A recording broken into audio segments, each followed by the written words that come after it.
नमस्कार, मी प्रणिती आपले मराठी 7 टीव्ही नेटवर्कवर हार्दिक स्वागत करते। बातमीची सुरुवात करूया नवी मुंबईने।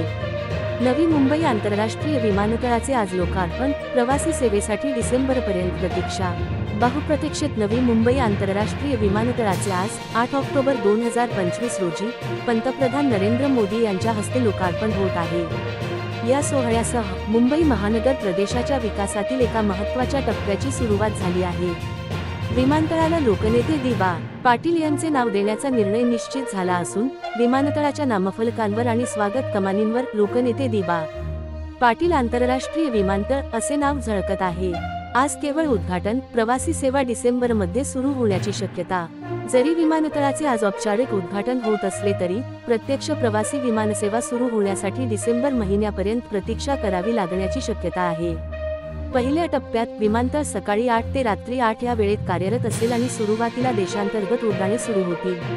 त्यानंतर आंतरराष्ट्रीय उड्डाणे सुरू करण्याचे नियोजन आहे। इंडिगो आणि अकासा एअर या विमान कंपन्यांनी येथून आपली सेवा सुरू करण्याची घोषणा केली आहे। प्रकल्पाची ठळक वैशिष्ट्ये। नाव: लोकनेते दी.वा. पाटील आंतरराष्ट्रीय विमानतळ। पहिला टप्पा: पहिल्या टप्प्यात विमानतळाची क्षमता वार्षिक 2 कोटी प्रवाशांची असेल। यात एक धावपट्टी, रनवे आणि एक टर्मिनल इमारत कार्यान्वित होईल। अंतिम क्षमता: संपूर्ण प्रकल्प पूर्ण झाल्यावर 4 टर्मिनल्स आणि 2 समांतर धावपट्ट्यांसह या विमानतळाची क्षमता वार्षिक 9 कोटी प्रवाशांपर्यंत वाढेल। खर्च: या प्रकल्पाच्या पहिल्या टप्प्यासाठी सुमारे 19,650 कोटी रुपये खर्च आला आहे। आधुनिक सुविधा: विमानतळ अत्याधुनिक सोयीसुविधांनी सुसज्ज असेल। प्रवाशांना डिजिटल माध्यमातून जेवण ऑर्डर करण्याची सोय उपलब्ध असेल, जे टर्मिनलमध्ये कुठेही डिलिव्हर केले जाईल। नावाचा वाद संपुष्टात: गेली अनेक वर्षे विमानतळाच्या नावावरून सुरू असलेला वाद आता संपुष्टात आला आहे। स्थानिकांच्या आणि प्रकल्पग्रस्तांच्या भावनांचा आदर करत सरकारने विमानतळाला लोकनेते दी.वा. पाटील यांचे नाव देण्यावर शिक्कामोर्तब केले आहे।